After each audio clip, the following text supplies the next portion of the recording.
Good morning, good afternoon, good evening. Thank you for joining the Spiritist Talk series promoted by the United States Spiritist Federation every Saturday morning, 11 a.m. Eastern Time. As we approach the end of the year, we wanted to conclude this last program of 2024 with a Q&A, a questions and answers session on Spiritism. This session will address some of the questions that came during our 18th U.S. Spiritist Symposium in Boston on September 21st, which couldn't be addressed due to time constraints.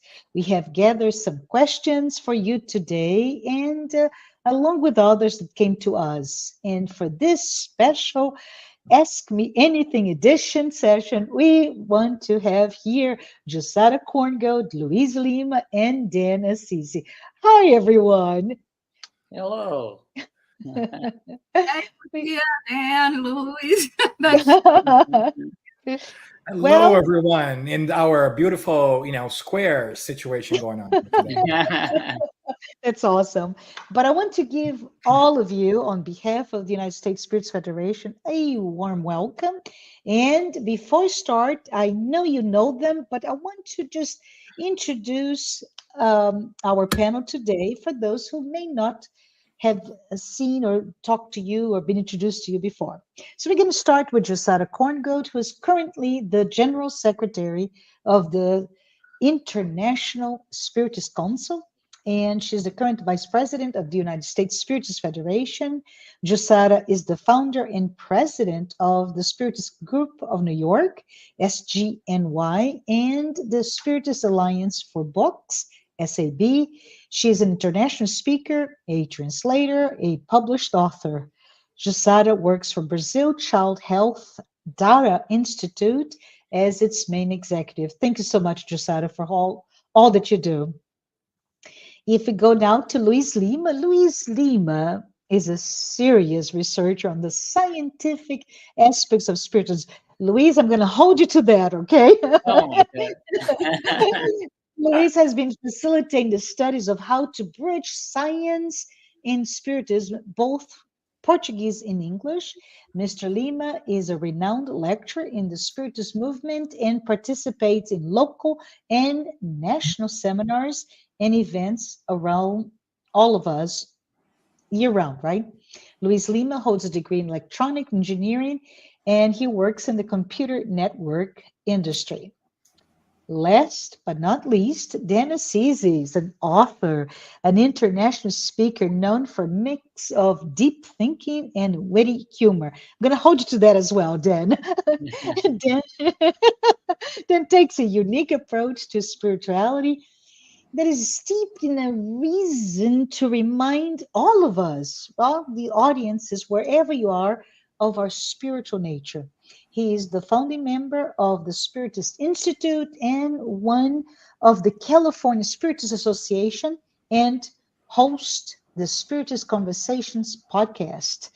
Dr. Dan holds a doctorate degree in education, a master's degree in public administration, and has a graduate certification in public policy. Thank you. Thank you so very much, everyone. So, what we're going to do, we're just going to grab those questions, and I am going to, are you ready? Bring you in, and you don't know what I'm doing, but I'm going to go ahead and ask you.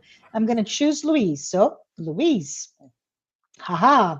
Uh-huh. So, when we talk about spiritism, Louise, and when we start approaching, I don't know, you move to a new city, a new place, nobody knows you, and you want to approach them and talk about your belief system, spiritism, and they're not familiar. They have no idea what it is. Even if they were, it could be even delicate, right? Process. What do you tell them when they ask you about, hey, Luis, nice meeting you. What is your religion? Very interesting question, and we get this a lot. Do Uh, you? there are two readings here that we need to. I think there are two layers. First layer is forget about telling them we are spiritists. The first layer is when you ask somebody, what is your religion? What exactly does it mean? Does it mean that whatever the person responds, let's say Catholic, for example, Mhm. what does it entitle to be Catholic? Are you just you just comfortable with it, or you follow the rituals and you do everything you're supposed to do? Because I can tell you, for example, or somebody can tell as well, I'm a Catholic, but they never go to church, they never attend to the masses, and the things that come with being Catholic.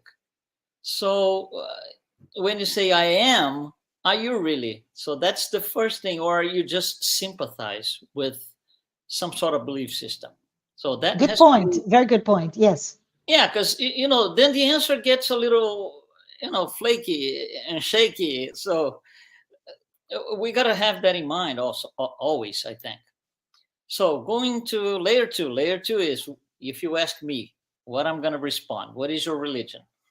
Religion is a complicated word because it has meanings and diversions. So religion, if understood as traditional, organized, institutionalized religion, it means that you have certain pillars, not belief pillars, but something that the infrastructure of a religion, which is a sacred book,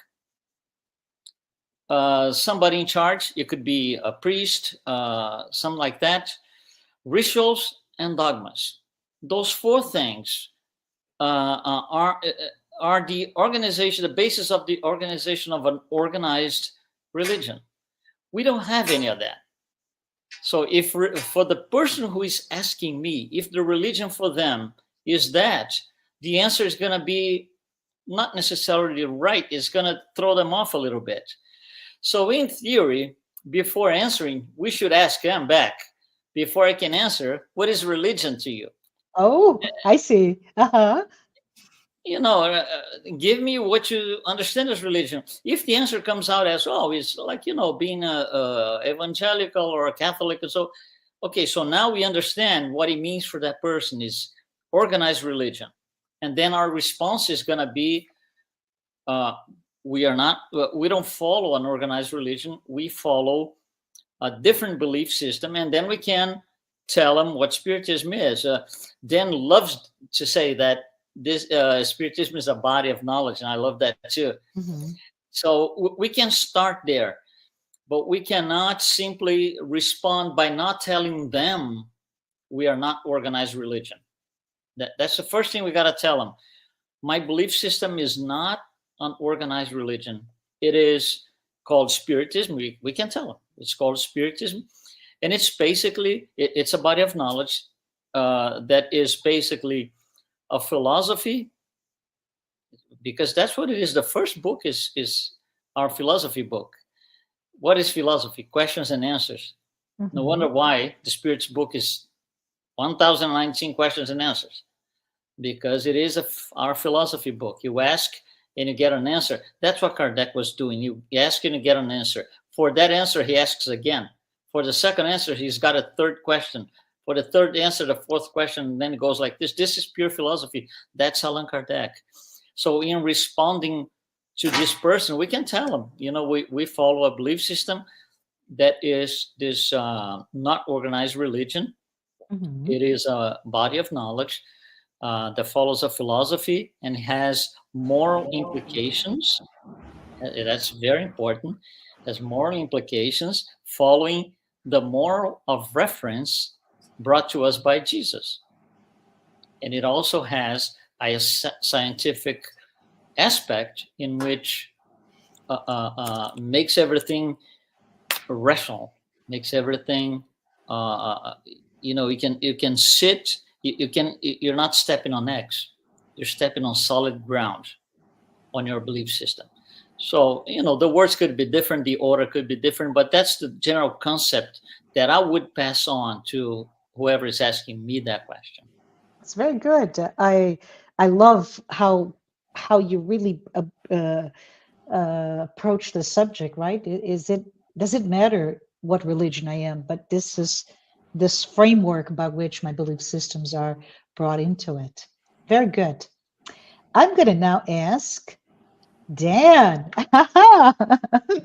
So, Dan, explaining the concept of immortality, right?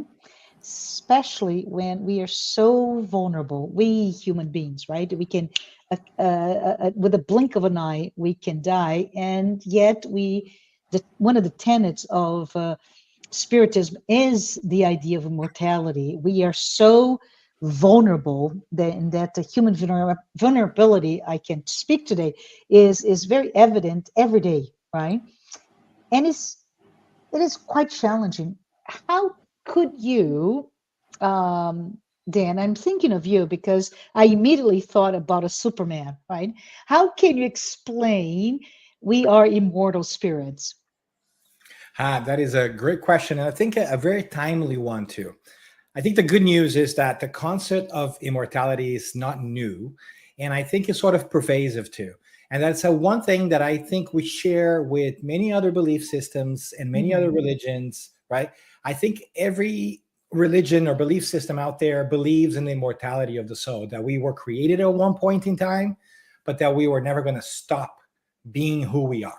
And so that is a really powerful concept because it really transcends the life that we have, right? This physical life that we talk about. And I think every single religion out there promises that there is an afterlife. And I think we, Spiritists in particular, are very curious and very interested not only in that promise that there is an afterlife, but we want to know, what does it look like? How does it work? And how can we know about this? And I think that's why I like Spiritism so much. Being that nosy guy that I am, I want those answers. And for the last 180 years, we've been kind of searching exactly that. How can we know what this immortality looks like? What proofs do we have? And how can we ascertain that is indeed true? And we have arrived at the certainty of the immortality of the soul in a couple of different ways. One of them is through mediumship.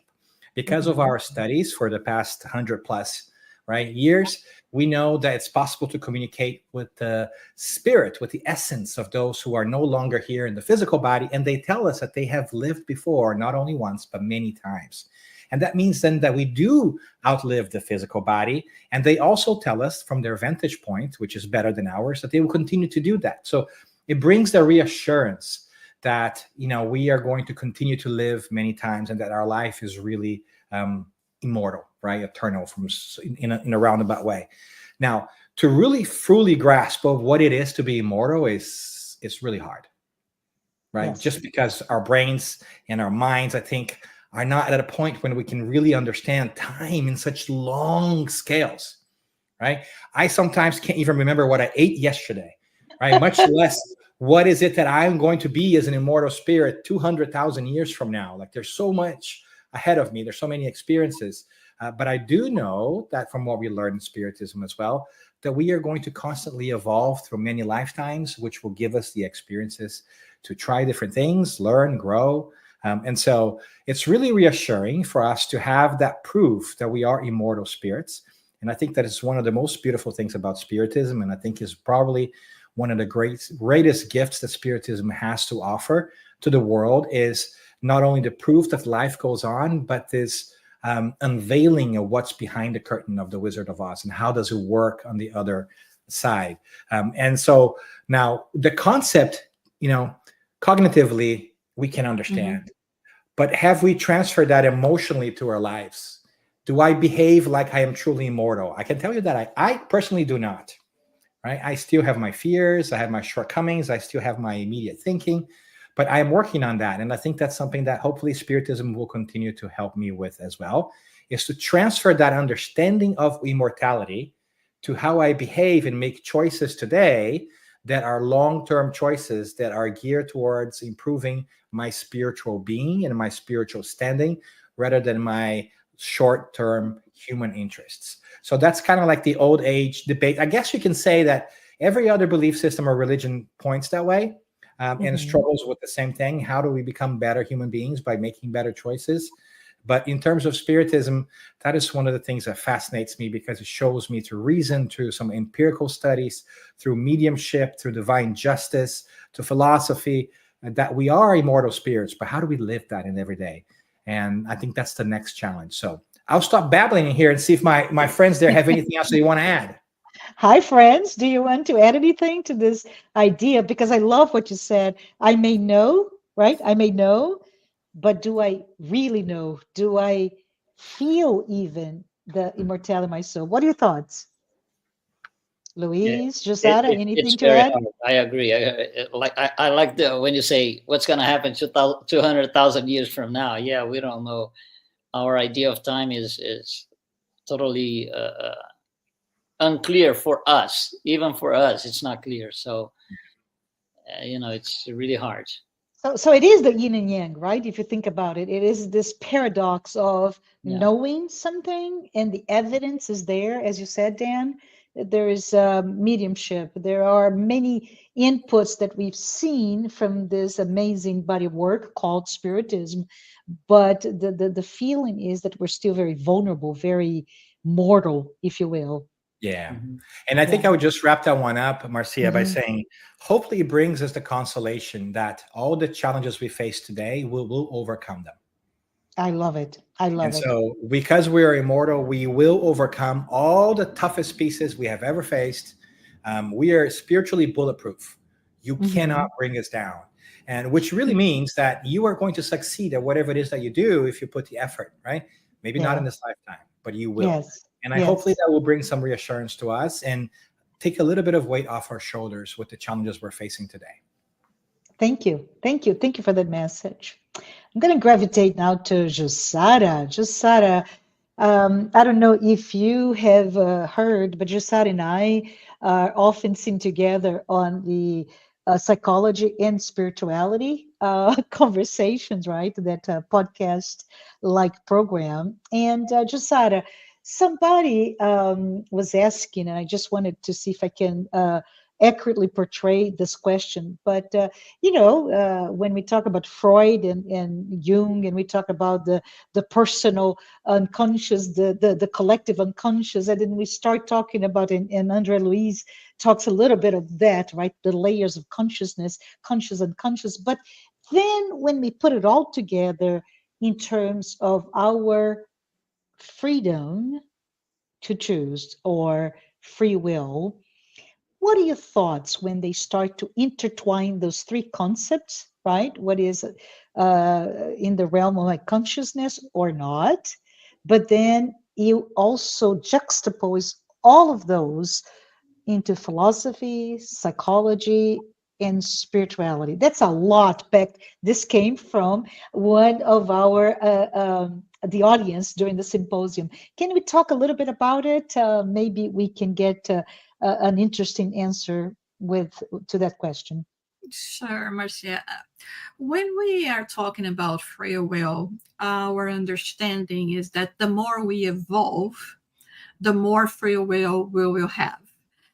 Very much like, when we try to compare our lives, our existence, and our currently stage in terms of evolution with life on Earth. When we talk about children, they have a certain amount of free will because they still cannot discern that much. Even their brains are not completely ready up to a certain age, right? So if we compare that with us in terms of spirits, of immortal spirits, as we were talking before, and then was explaining to us, we are not that ready yet. Mm-hmm. So we have very limited understanding of things and things that should work in our own interest. I really like the way Paul of Tarsus put it, like when he said, I can do everything, or I can do anything, but not everything is actually good to me. So in our current process of evolvement, we will have a very distorted idea also because when you want to put into place in terms of consciousness and how much we really know ourselves, we really even know what we do and what is best for us. Mhm. It's very much like asking a child, would you like to have a piece of chocolate today or 10 tomorrow? We will tend to answer like this child. They'll say, I want it now. I don't know what tomorrow will bring. So I think it's very complex when we think about all that. And the good thing is, the more we know that, the more we understand that in even our limitation in choosing what is best for us, I think the more responsible we are going to be in our Mhm. choices. So our advice would be, ponder more, really watch and pray, like Jesus used to say, meditate about your choices, think through thoroughly if this is going to be the best way for you. And embark in this journey of self discovery, because the more we go in this way, the more we will be able to have answers and understand things from a different perspective, and in this way, not mess up as much as we have already because of our free will. Absolutely, absolutely. So you're talking a little bit about this idea of uh, as immature spiritually and psychologically, we go for the short term, right? The more attainable. I want this, which usually, in so many words, it translates into I want the things that are very tactile, they're very sensorial. I choose what it's tangible versus the truths and the gains of our true self, which is our immaterial spiritual self, right? And it will come as we know as children, we all we're fated to become adults, etc., etc. It will come with our spiritual maturity as well. Awesome. Thank you, Josada. I really appreciate it. I'm going to ask Louise something else now, if I may. Yeah. So, Louise, you approach Spiritism from a scientific lens, right? If we continue to discuss free will, as Josada was talking a little bit further, how to best understand the difference between free will and it's just a reaction. There's an event, and I have a reaction to that event. How do we can we talk about it from your perspective? Well, there are different things. For example, I can take place in an event, and because I have free will, I might not choose to respond to it, or I might choose to respond to it. And if I decide to respond to it, I can go this way or that other way. So this is free will, in how I use my abilities. Free will is at the spirit level. It's not, first of all, it's not at the material level. So free will comes one layer up from looking at the events and participating in them. Now, two interesting things. You're talking about scientific approach, right? So Yeah. two interesting things about free will is, believe it or not, but in 1985, that's many years ago, a scientist called Libet, he was interested in trying to understand free will from the brain point of view. Is the brain, how does the brain respond to what we think we have, free will? So that was his quest. So he produced an experiment in 1985. This experiment has been reproduced over and over and over again throughout the years, even with the best of technology that we have today as opposed to 1985, and we always get the same result. The experiment is very simple. Is this: you're going to receive a command to wiggle your finger. Uh-huh. That's all it is. And then they're going to time inside your brain, how long does it take for you to be aware of the message that you, or the command, let's call command, the command that you received, and you actually wiggle your finger. So he goes in, it's a complicated thing, you know, we don't have to go through all of it.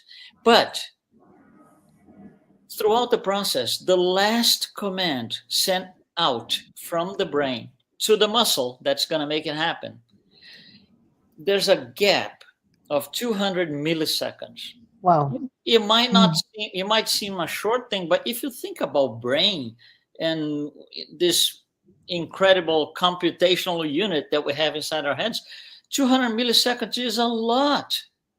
Is a lot. Mm-hmm. So he found out those 200 milliseconds is the waiting time to veto the command. Interesting. Mm-hmm. That proves free will scientifically. And of course, the experiment, like I said, it was done many times over. Still, with the equipment that we have today, we still measure, and it's still 200 milliseconds. It's very interesting. So the brain is ready to respond to the ability that we were given to have free will. Mm-hmm. It wouldn't be, a little bit strange that we have the ability, but we can't really use it in our brain, in our bodies. But we can. It's something very interesting. And the other thing is also talking about scientific, right? Mm-hmm. Everything that happens in our brain goes through our neurons. We have trillions of neurons in our heads. The information passes through, a network of neurons. Neurons are tiny, tiny, tiny cells like this. Not even this, right? This is huge, but tiny cells. And one neuron is here, the other neuron is here, then the other one. They are not connected. When the information is required to pass through the brain as a wire, conducting electricity, these tiny, tiny neurons, they all form the wire. It's like you get a little piece and you put a little piece here, then the next one here, the next one here, and it forms a wire, the information passes. However, and that's the incredible thing, the electricity passes through, but these neurons, they never touch the next one. There's a gap, there's a physical gap. So what happens is this. The information, let's say, for example, that this is the neuron here, right? So the information comes over here, it's electrical. When it gets to the tip, it can't pass, it cannot be passed through a electrical pulse to the next one because they're not touching.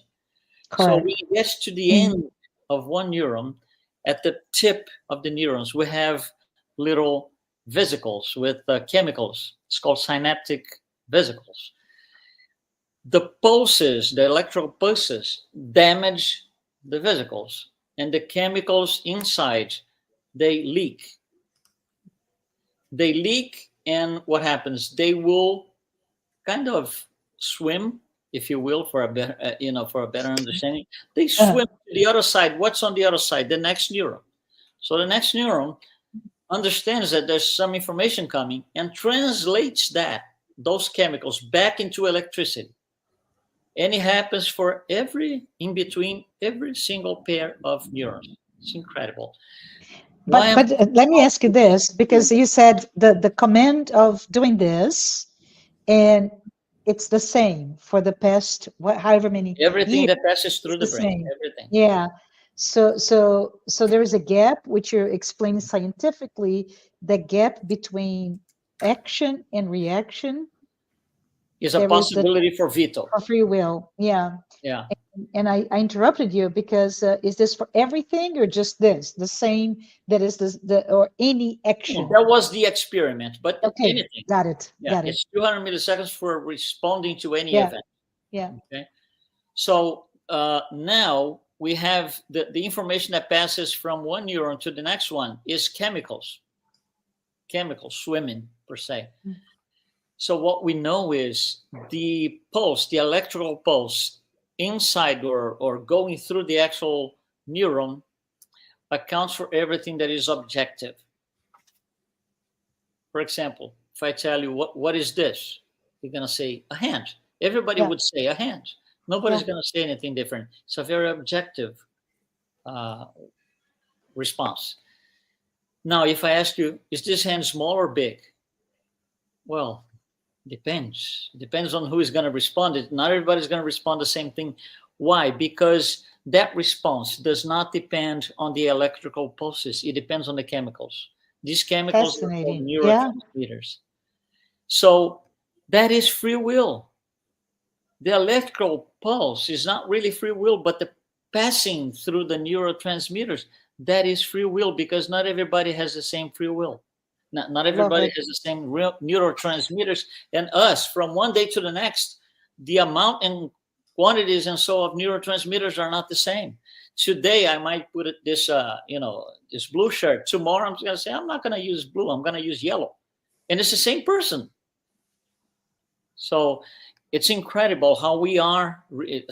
Science has proved in different ways that free will is a possibility. It's a real I possibility. love it. I love it. I don't know if you guys like it, but I could spend the whole night, the whole day, the whole night thinking about it, right? Because there's some scientists that really, the one that comes to my mind is Daniel Kahneman, right? That he talks about thinking fast and slow, and at the same time, if you start reflecting upon that book, which is not Spiritist book, it's a scientific book, but we start thinking about the fact that this society, with the larger and larger amounts of information, visual and written words, etc., we're becoming very fast in our responses, right?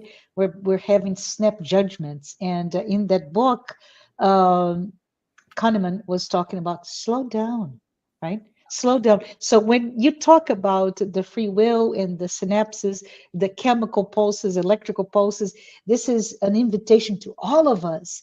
Let's slow down. Let's use this very precious gift of free will. Yeah. Anyways, any thoughts, anyone? But Yeah.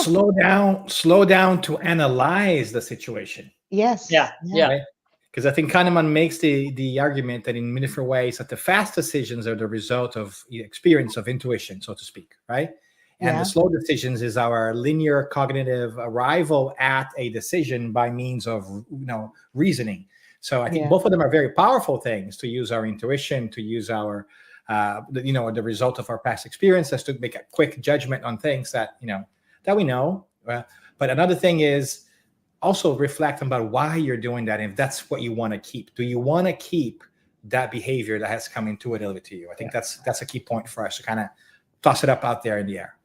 And which goes back to the idea of self-discovery, right? We reflected a little bit about self-discovery, which is that, and even you, Dan, you mentioned about the intellectual versus the feeling. Let's all, just reflect upon those truths, which is all intertwined somehow.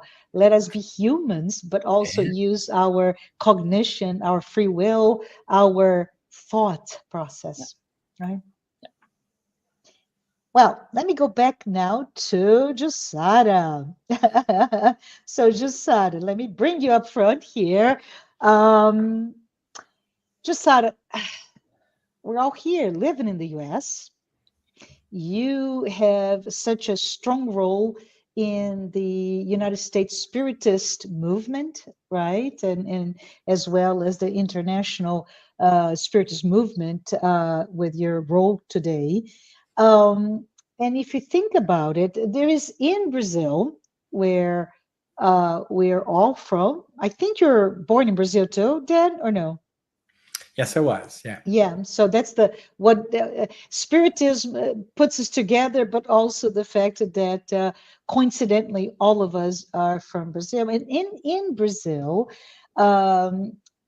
Spiritism is really tied with the notion of charitable that exercise of charity is so strong, right? The social work, and we're talking about from daycare to soup kitchen to feeding the hungry, healing the sick, etc., etc. How do you see that translated into spiritism in the U.S., a very different reality? How do we practice charity in this new context? In terms of spiritism and a spiritist, we have a very different scenario when we are talking about Brazil versus United States. When we are talking in Brazil, starting from the point that as a body of knowledge, as a philosophy in terms of spiritism, we understand that we have to care for each other and we have a responsibility to each other, right? Is one of the key factors of being in spiritist is that we are all together in this planet Earth, and we have to learn to relate and to help each other if we really want to grow, if we really wanted to see us succeeding in everything that we wanted to do. So this is very important in terms when we are talking in Brazil, that many of the spiritists are engaged in charitable actions. I myself actually have been working for a charitable organization, a Brazilian charitable organization, for 24 years already. And but this has to do as well with the scenario that we have in the country. So we are talking about developing country.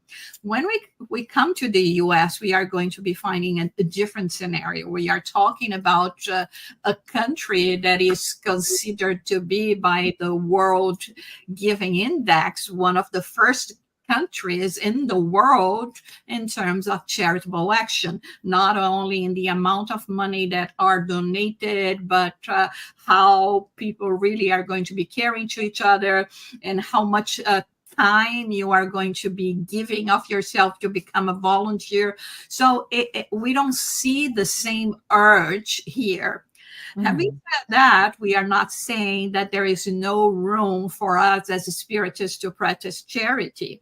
And this is what most of the organizations here in the US, spiritist organizations, are trying to do, to give their contribution as they can. Some of them will be doing that in terms of donating money to organizations that are going to be engaged directly into those practices. And in our point of view, when we are talking about establishing a new body of knowledge, like we are here in the US, trying to put together spiritism and to make it available for everyone.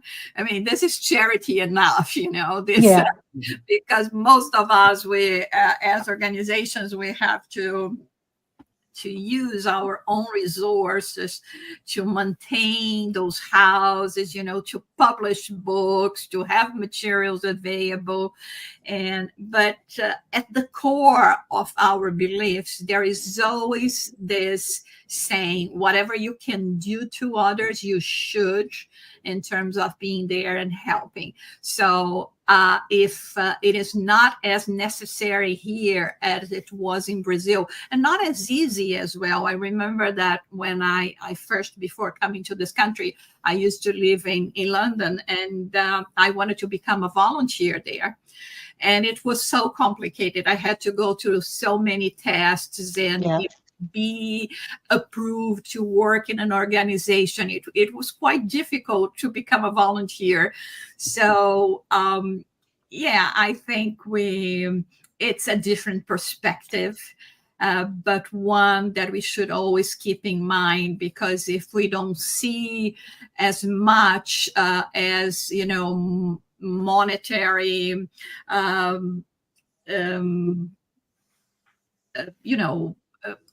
necessities here as we would be seeing in Brazil, there is still a lot of people that needs other forms of charity, and we are here trying to provide that, with the whatever we know and understand, and being always there to give any kind of assistance that we will be able to do.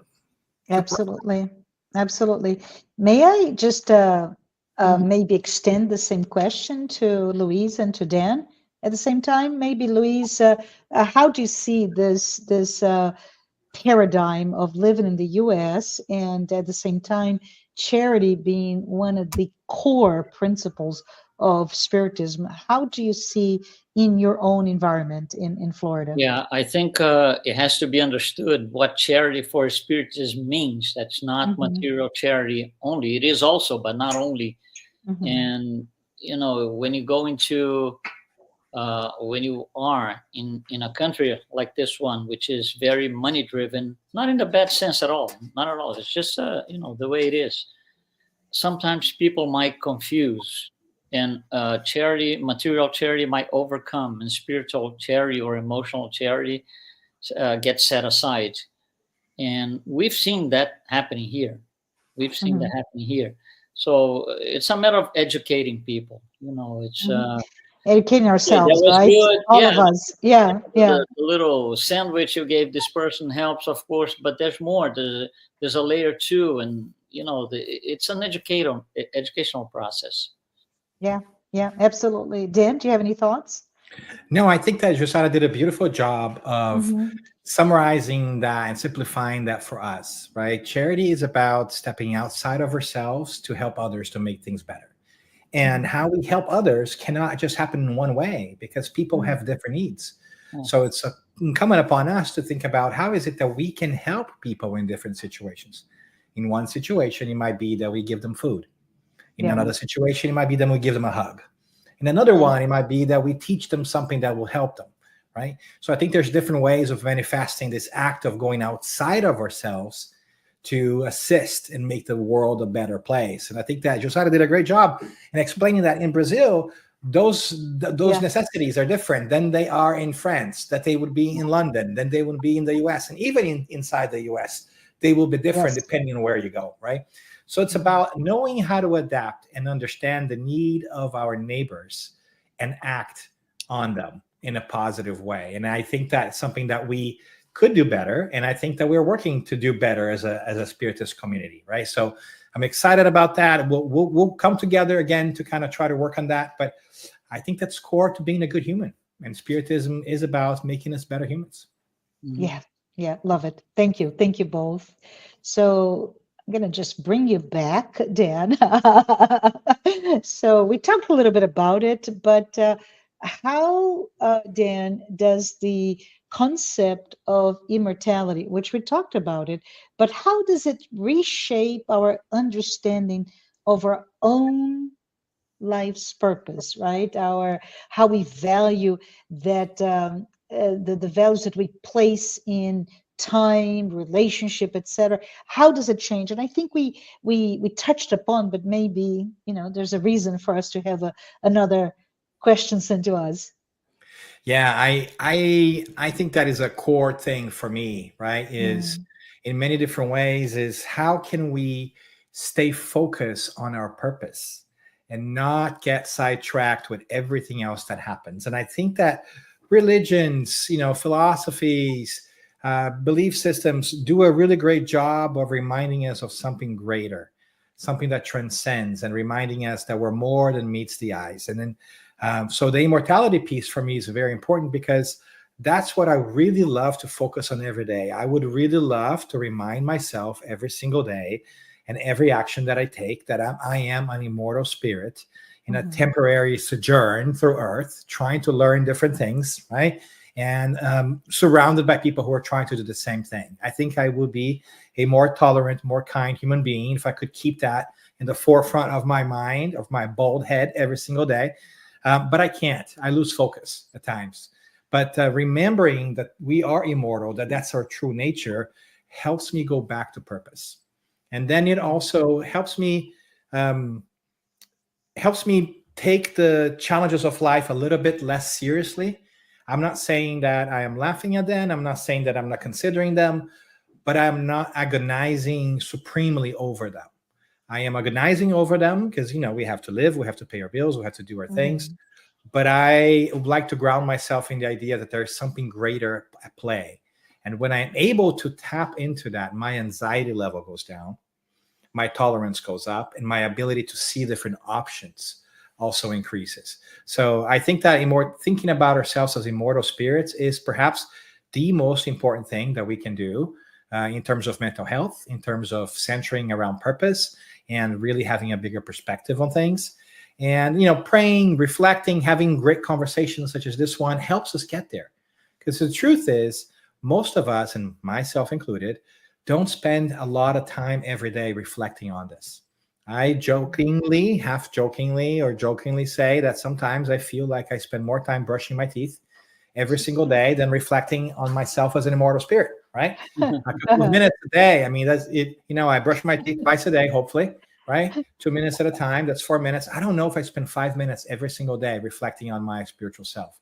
But when I do, and I'm trying, I know that something begins to change within me, and I am able to see things a little bit better. So I think immortality helps. Reflecting on one's immortality helps us better understand our purpose.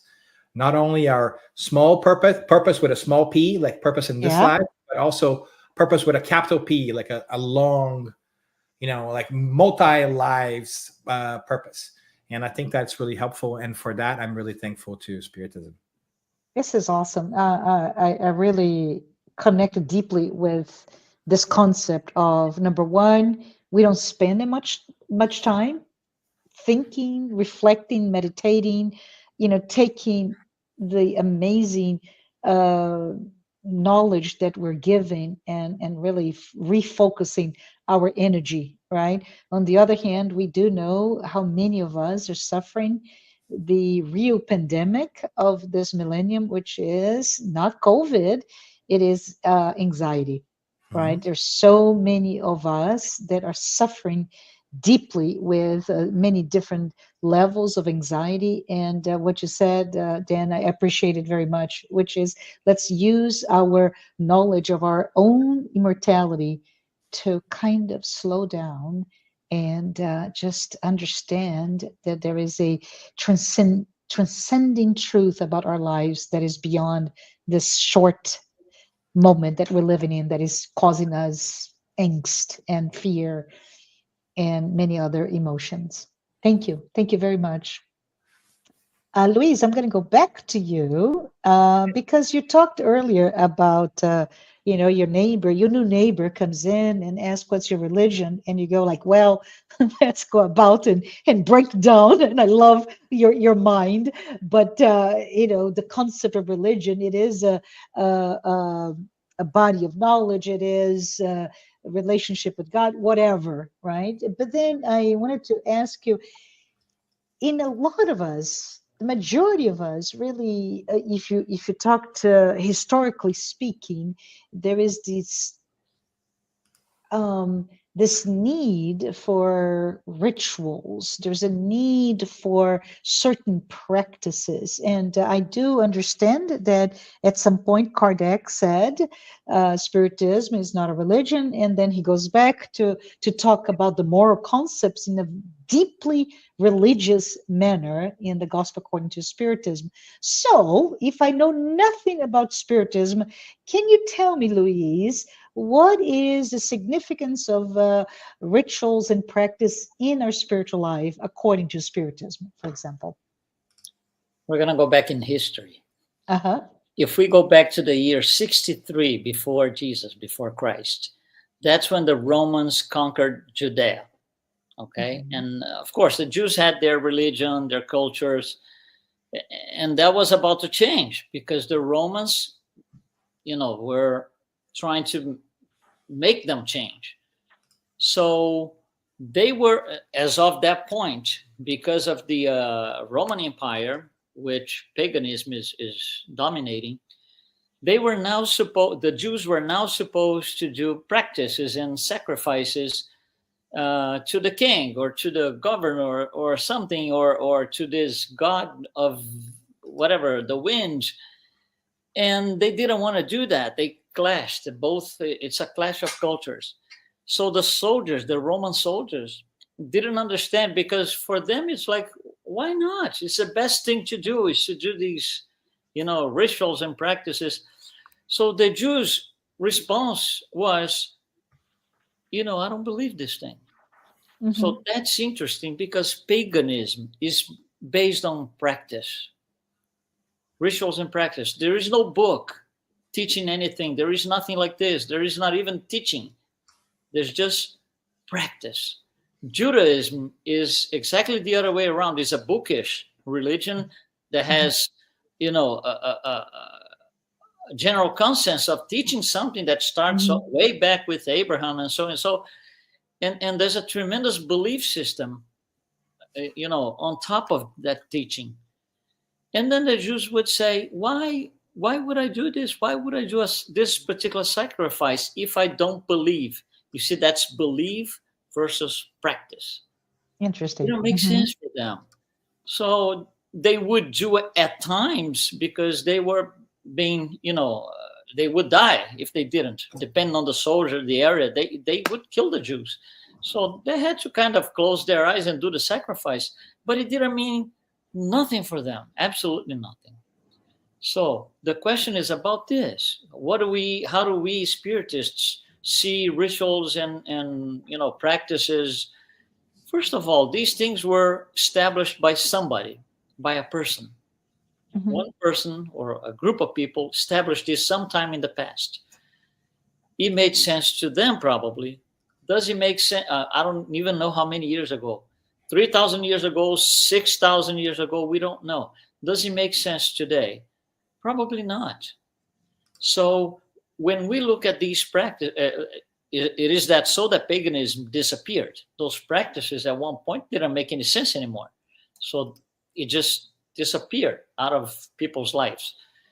So, and it's the same thing for us. We are not going to do things. We should not going to do things that will not make sense to us. We believe on something that is a strong belief system based on rationality. Mhm. Rationality means, if I don't understand this, if I don't believe this, why should I do it? That's, where is reason? Where is reasoning here? So the whole idea, about improving your spiritual life by doing practices and rituals, it, there's no reasoning in there. Now, what happens is some people might feel more comfortable doing, for example, gospel at home. They might feel more comfortable by having a candle on the side. It is not mandatory. It's a practice that's not a spiritist practice, but it makes that person improve. It's a perception, right? For that Mhm. person, it gives that person the perception that, oh, I have a better spiritual connection that way. That's fine. But that's not something that we should practice, should be established by one person. We all follow it. Yeah, and as you say that, the moment that was one of the most amazing moments of my life. This is almost 40 years ago when I was visiting St. Peter's in the Vatican, and I got to be there for Mass. And oh my goodness, what a beauty! Yeah. We had, I think there was like 3 or 4 children's choir, the procession of bishops and archbishops, and the incense going through. So it's really sensorial, right? From music to the smells to the warmth of the church, and never forget. I never forgot that the whole ritual that was given to all of us.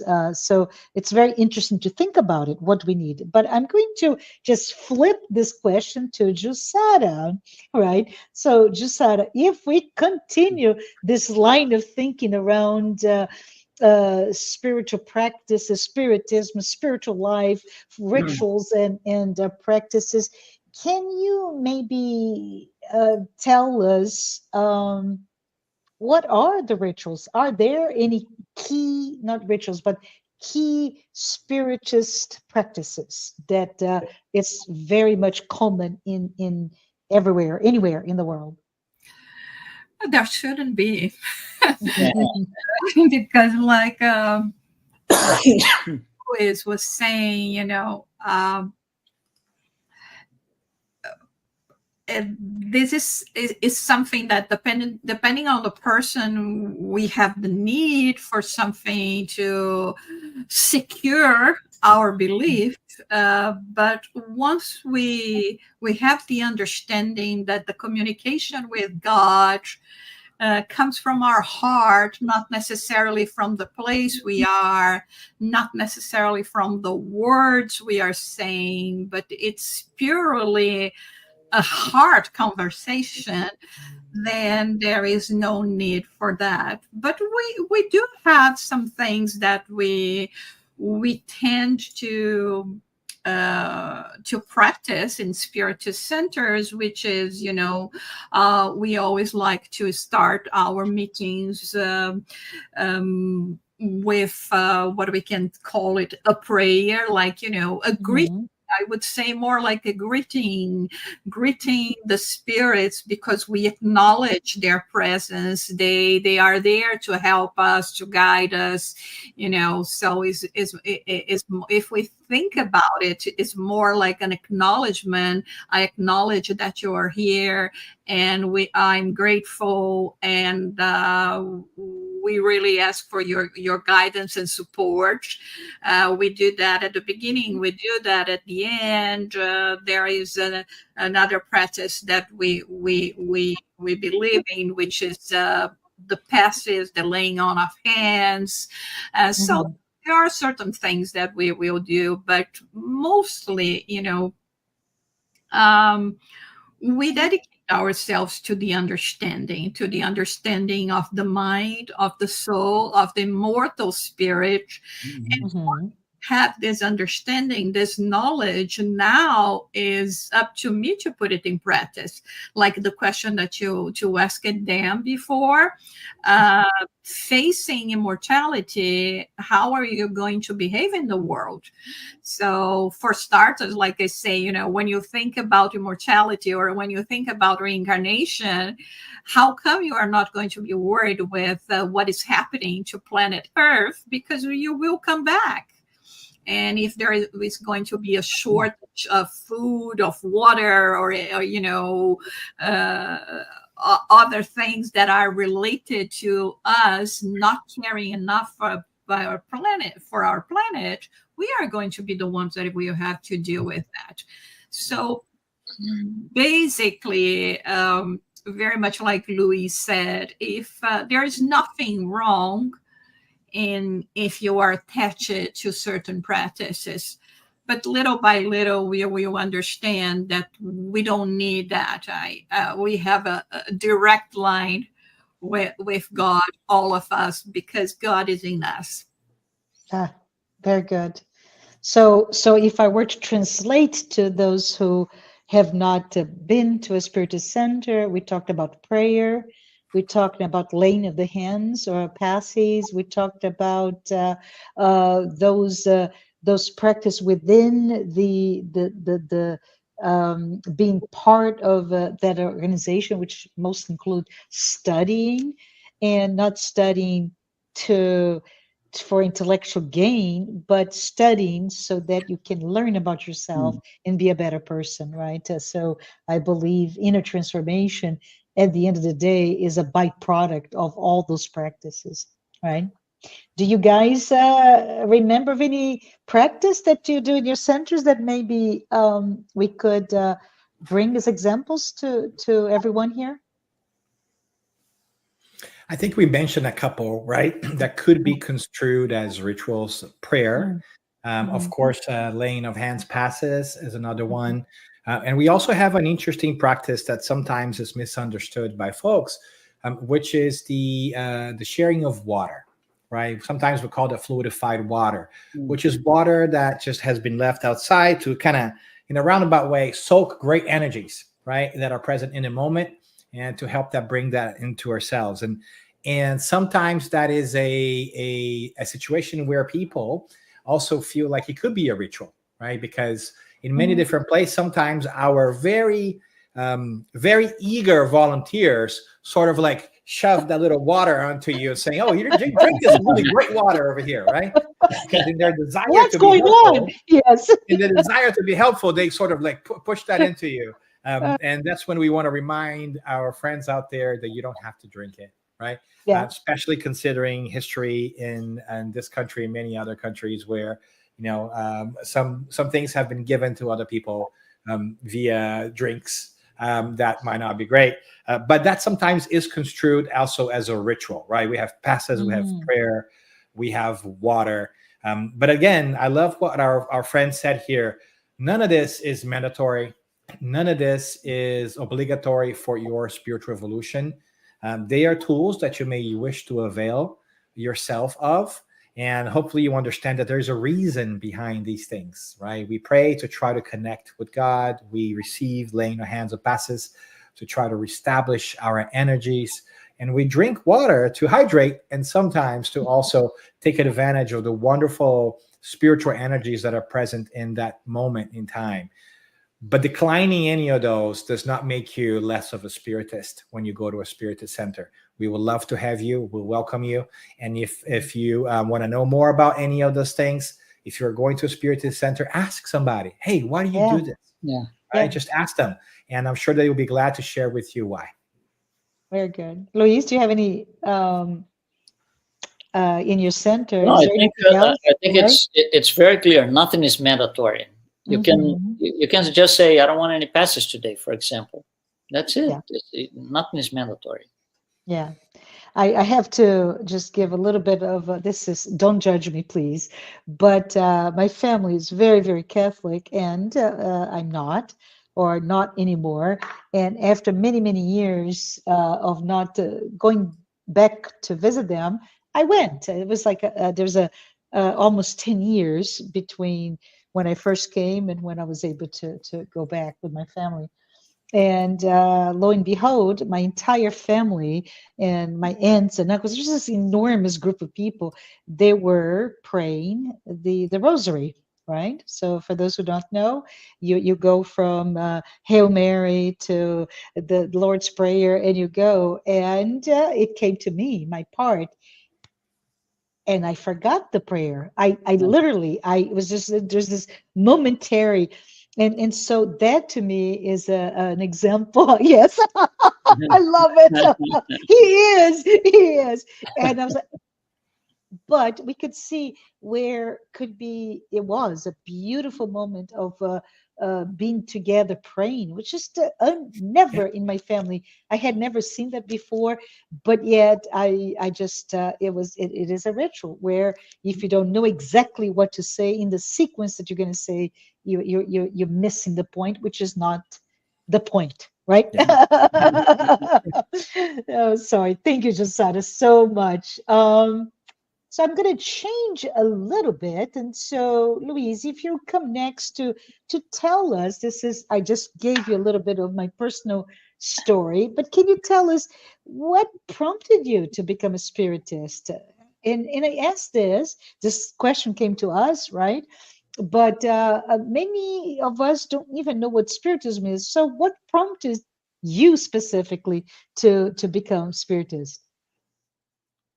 Well, I was taken into a spiritist center to accompany somebody, and that was a long time ago. I was taken. Yeah, I didn't want to go, but So I went, and so I went about 3 times, I think. The third time there was a lecture. The person was lecturing about, in general lines, evolution, stuff like that. And I'm like, that sounds interesting. Because if you think about it, I'm a very technical mind. I'm an engineer. So when you talk about evolution, you're not talking about anything, out of this world. It's something very pragmatic. And he was talking about it. And, he mentioned the book. The name of the book was Evolution in Two Worlds. And then I went back home and I said, I want to look at that because what the guy said seems really interesting.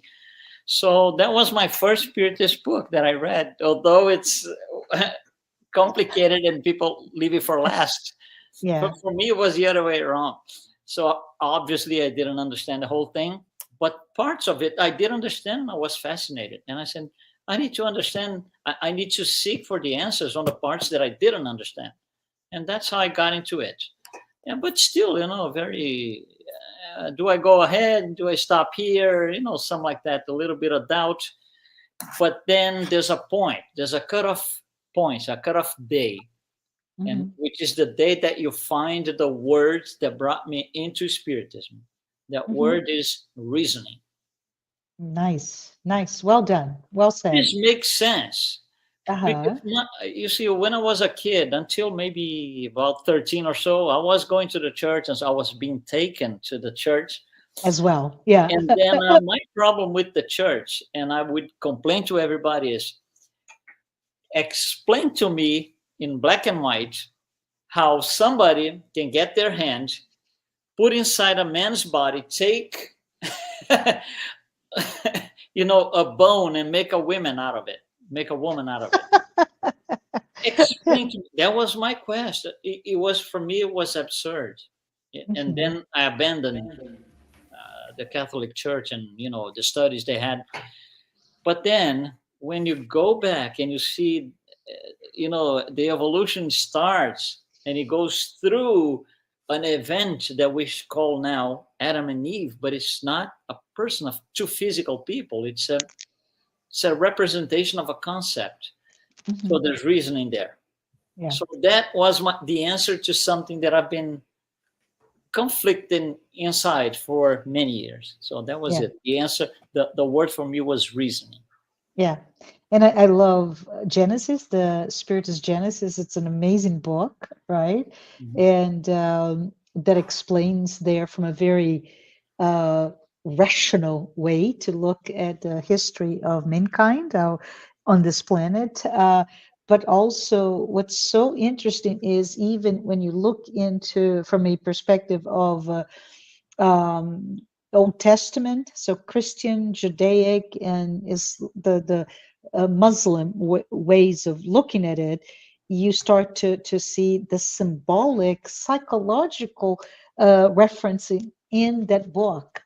And so we're missing so many layers of meaning by looking at it and not being able to answer to a young Luis when he needed those answers, right? Very good. We have about 10 more minutes. So I was going to ask if you, Jusada and Dan, wanted to talk about, we'll see if we have time in the end.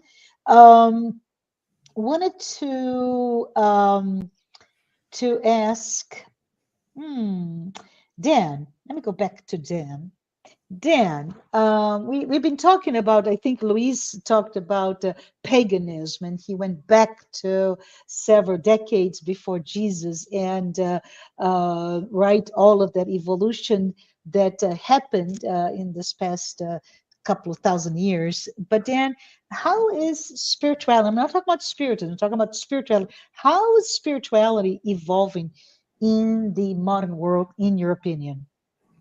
I love that. I mean, I think that we can just preface by saying that when we look around, everything is evolving all the time. So it makes sense that we would also learn and grow and have a new understanding of things. I mean, it happens with science, which is a way of looking at the natural world and trying to understand things.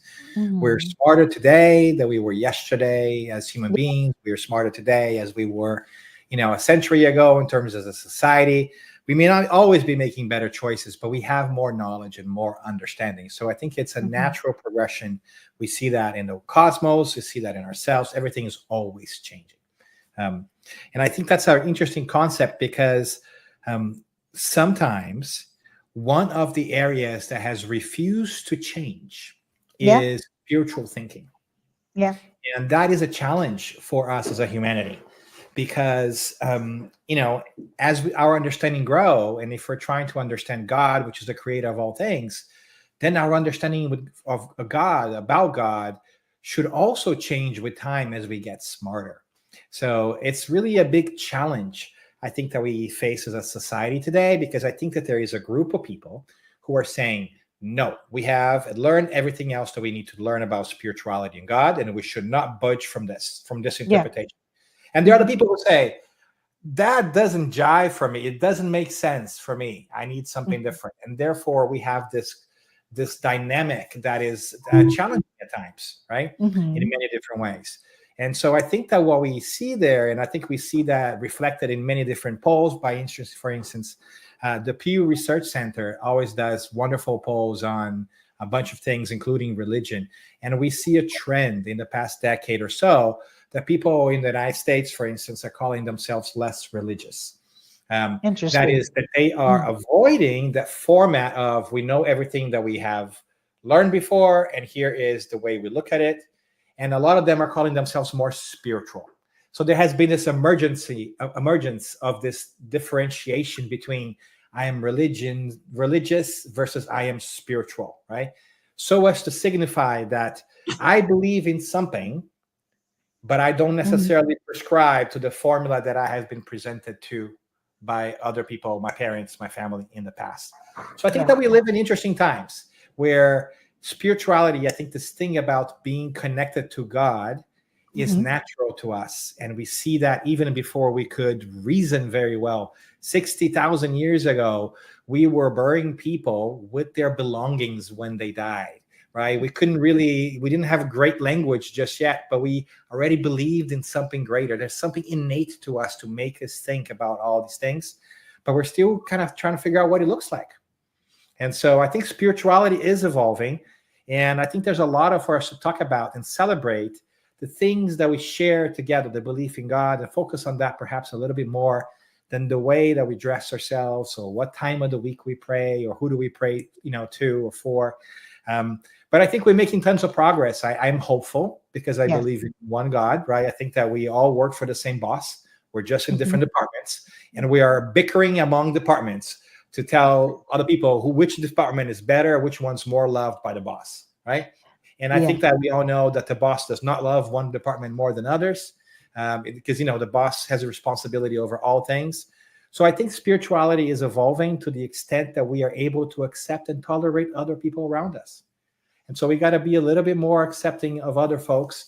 And I think that I am thankful that there is a movement towards this inclusiveness or openness, and shying away from very perhaps aggressive or static perspectives that exclude people in detriment of them, right? Yeah. And Yeah. so I do think that spirituality is changing. I think that it's going to be a little bit ugly for a while. I think we can see that there's a lot of arguments in the world that are literally wars because of how people believe in their identity and how they relate to God. But because I believe in God, I think that we're going to get over this. But it Yeah. starts with us, right? It Yes. starts with us making that determination and reminding ourselves that because I have chosen team A, B, or C, it does not mean it's better than team B, C, or D, right? And I think it's incumbent upon us to kind of understand that. And I got to be honest with you. Sometimes we spiritists, we think we're the cat's meow, right? And I actually think Yeah. that it's like sometimes we talk about this thing about the being the third revelation. Like, guys, we didn't get it the first 2 times around, right? We're in remediation mode. You got to get this thing now because you've had tons of chances and you didn't get it. Like, let's get a very rational, reasonable, broken down, easy to understand perspective on divine justice so we can get this thing down and we can change our hearts, right? Yes. Um, Right. but At I am last. hopeful. But I'm hopeful. I am very Yeah. hopeful about this, and that's why I am holding on to Spiritism because it makes sense to me. Like what Louise was saying, right? It just makes sense to me. It explains stuff to me that I couldn't find an explanation in any other place. I love some aspects of other practices. I love the psychological, introspective aspect of Buddhism, for instance. I love the devotion that I find in Islam and the beautiful stories. And of course, I absolutely thrilled by the interpretation that Spiritism brings of Christ, which has been transformed in my perspective when I began to study Spiritism. Right? I feel like Jesus has been kidnapped by ideologies. It's not the Jesus I know, or at least that I know. Like, let Jesus go, right? Free him. But I do think there's a lot of hope there for us, and I look forward for us to continue to see these commonalities because we're evolving. Our understanding is evolving, and we are going to understand God even more beautifully and more powerfully. And how great will it be to live in a world where we have that understanding at a such higher level that we can be kinder to each other. No, this is awesome. Thank you. Thank you for that. Josiah, I wanted to ask you one last question before we have to close, which is, I know there's a lot of work currently, beautiful work, by the way, internationally, on the youth, right? And awakening that sense of immortality in today's youth. Can you talk a little bit about maybe how you see it, or even what are some interesting things coming up? Oh, very quickly, Marcia. What I think, is my perspective. Uh, Mhm.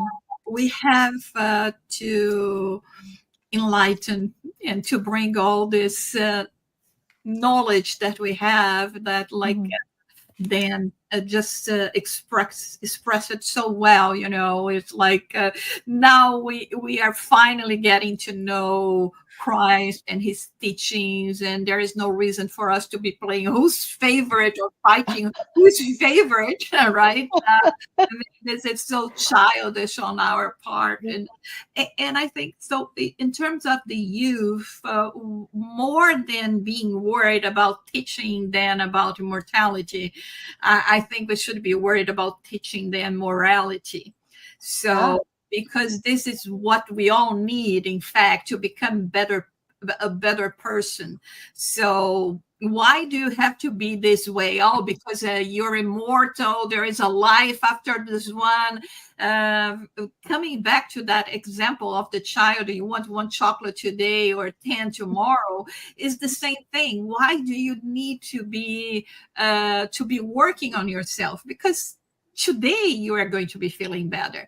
Every time I do a good deed, I feel better with myself. I feel something. I feel a joy within me. Every time mhm. I'm capable of resisting engaging into an argument, in using my words in a way that can hurt people, or being the recipient of gossip and malice, all of those things are very destructive to me. So in this sense, the main teaching I think we can give to children and youth, and this is the reason why we are working so much in terms of sending out this knowledge and making it accessible to them as well, is because it's going to help them to go through this so hard, difficult phase, like you said, this period where we all are suffering so much from anxiety, are dealing so much with mental health problems, and the difficulties that we have in life, and so the bringing to them this knowledge and this understanding. It's good to be good. So let's work for good, and I think it's so much more important. And at the end, if we want to say, well, you know what, one day you have to learn that. And sometimes, I think that in terms of spiritism, I know some of them. They are very lazy, and they say, you know what, I'm going to procrastinate since I have immortality. I'm going to leave this for another life. Well, it's not so simple. So let's use our time wisely, and and try to put all of this in practice, because it's to our own benefit, our own health, physically, morally speaking, and psychologically speaking, well-being.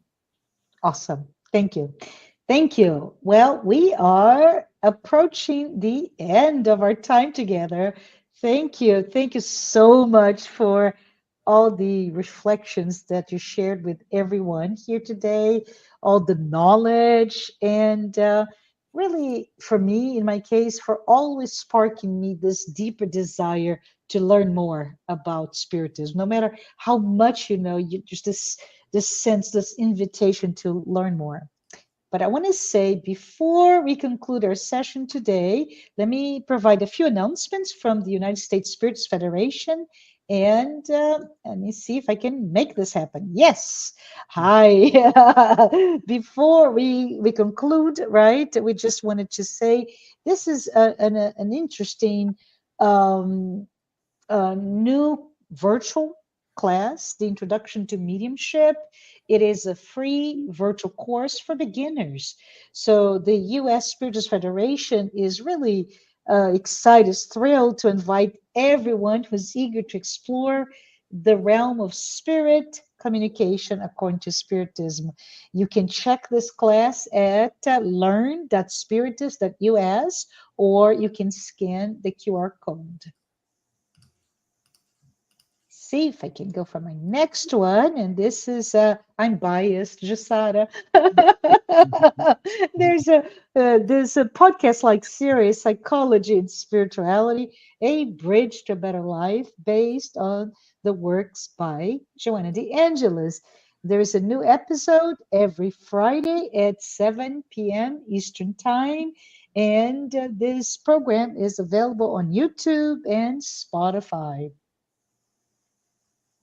There is also this very interesting app. It's a Spiritist app. Be My Hope. Take just next thing you do today is go there and download. It is available now on the Apple Store or Google Play. And the app offers really amazing, uplifting content. There is a collection of videos, daily messages, audio material. So I highly recommend you do it now. But I'm going to go back to you guys because we are approaching Christmas, and wanted to invite each one of you to just share your final remarks with everyone to let us know what are your wishes for the holidays to everyone. So let's start with Jasada. I can see you on my upper right. So can you tell us what you want to share in terms of this time of the year? I think that one thing that we need and that we perhaps could think about working on us is resilience. Okay.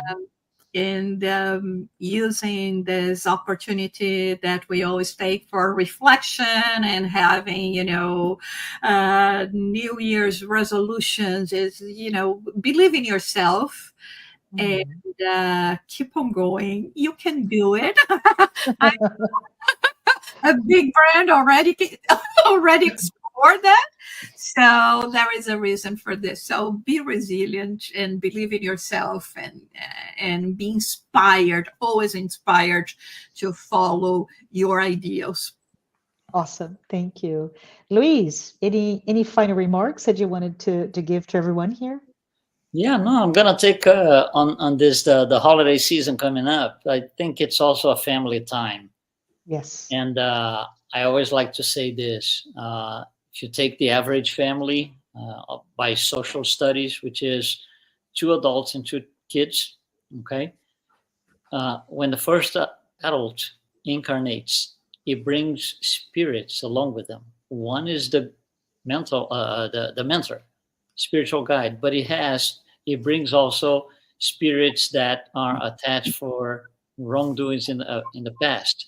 So let's just say that the father, for example, he brings with him, spiritually speaking, 1 mentor and 10 bad spirits. I'm not going to say bad spirits, but 10 spirits that, he's got to do work. He's an influencer, Louise. He's bringing those followers. Something like that. So now, instead of 1, you have 12, right? Same for the mother. Same for the 2 kids. So a family of 4 becomes a family of 48. And that's why it's so complicated. And to go through the process, a lot of reflection daily is needed. The holiday season, which is a family time, it brings this idea of family togetherness. It's a great time for us to bond even more to each other, understanding that there is more than just the 4 people in the house or whatever you are and how many people you are. So it's a time for reflection. Thank you. Thank you. There's very, very interesting way of thinking of this time. Dan, do you want to give us your final remarks and maybe a happy holidays, a Merry Christmas wishes to everyone? I just want to point out that we are skipping Halloween and Thanksgiving this year and going straight to Christmas. I love it. Christmas is my favorite season. I don't think there's a lot more to add other than the idea of peace on earth and goodwill towards people. And I think that's a Yes. special season when maybe there's something special in the air. Maybe it's the presence of Christ, this incredible spirit who comes a little bit closer to us and warms our heart a little bit to be a little bit softer, a little bit kinder, and go in to our hearts, go in with our families and take stock of all the wonderful things that we have in our lives, in our world. Even though the world's really hard, there are a couple of great things going on for us. We have friends. I mean, we have friends from different places, even virtually connecting. We have access to this beautiful body of knowledge that can enlighten us and give us a new perspective. And so maybe we can just reflect on that a little bit and be that ripple, be that movement that will help us get to the next level that we all so desperately yearn for, where we are kinder to each other, where we're a little bit wiser, where we're a little bit more tolerant. And I think that will happen.